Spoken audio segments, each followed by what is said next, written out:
Sometimes we all make poor decisions. One of mine happened to be allowing $100 to leave my bank account on October 9th, 2024 when Nintendo Alarmo was first announced. I've been trying to stay off my phone in the morning. It seemed like something that might sell out, and I just got paid anyways. I could give a bunch of reasons to justify it, but really I just bought it because it was neat. $100 neat is subjective, but I like to support new ideas, and the money I could have saved wasn't worth the 2 hours it would have taken me to find the ideal smart alarm. Thought I'd just get my new alarm, be content, and never think about it again. It now sits unplugged in a box in my closet.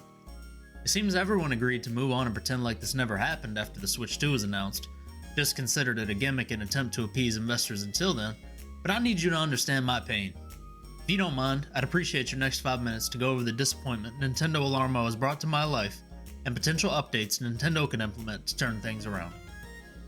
I won't pretend like it's solely despair waking up to one of the 8 soundtracks that the system currently has to offer, although some of them are pretty questionable.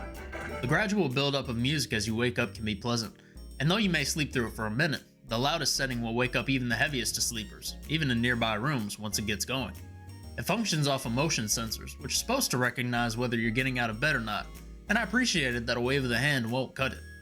You can also opt for the manual setting, which gives you the traditional bonk of the knob. Speaking of which, that knob is the best part about it. I felt like I've grown so accustomed to touchscreens over the years that having to rely on a knob would aggravate me. But whoever cooked up the audio clips associated with clicking or spinning that knob needs a raise. Alarmo's got some charm. I find the build aesthetically pleasing, and if you have a studio apartment and need some talking points, I might even suggest it. But that's it. A couple of pros, which I must now point out are all associated with their own cons. As someone with a low-lying bed, the sensors needing to be set up at the same height as my bed to perform well is something I wish I had known prior, and something which barred me from using the interactive sensor wake-up. The knob, no matter how charming, could certainly benefit from coinciding with a touchscreen, as certain tasks can take entirely too much time.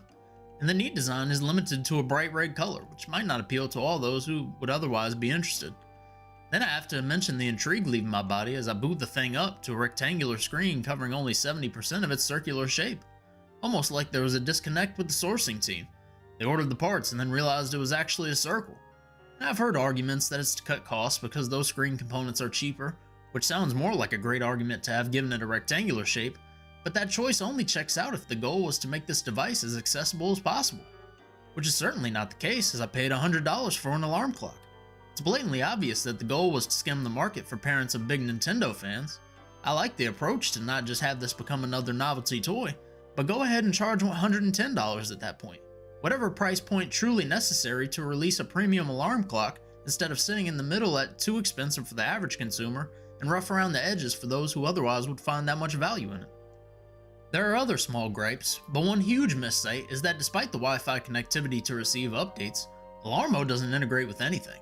Nintendo Music debuted 3 weeks later and it never saw any compatibility with that, despite the Sleepy Sounds mode which could play personalized or generic playlists, sleep-inducing music. Pokemon Sleep had been out for over a year. Seemed like a game that relied entirely on how well you slept could really benefit from a device with motion sensors rather than just leaving your phone next to you on the bed. There's a Nintendo rewards store that would seem like the perfect place to exchange platinum points for individual alarm tones. There's even a Nintendo app that would greatly benefit from an interface to see your sleep data rather than taking a couple days to rotate the knob like a Mario Party minigame just to go back and see your sleep from a month ago. I think it'd be really neat for it to find trends in your sleep. How am I doing compared to 3 months ago? Honestly, even just simple aggregation beyond the monthly view.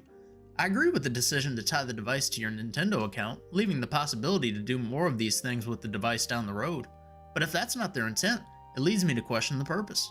As if Nintendo has some analysts behind the scenes testing my sleep score impact on Mario Kart performance, because they seem to want my data more than they expect me to. However, my biggest quarrel, and the reason I've left Alarmo to collect dust, is that 4 days into my Alarmo's lifespan, error code S0-60021 showed up for me overnight and decided that until I unplugged and plugged it back in, it would cease to function. I literally expected to use this as a daily function of life. I can't afford for it to be down for maintenance. I feel like in 2025 it's not even a valid excuse to say the power went out and my alarm didn't go off.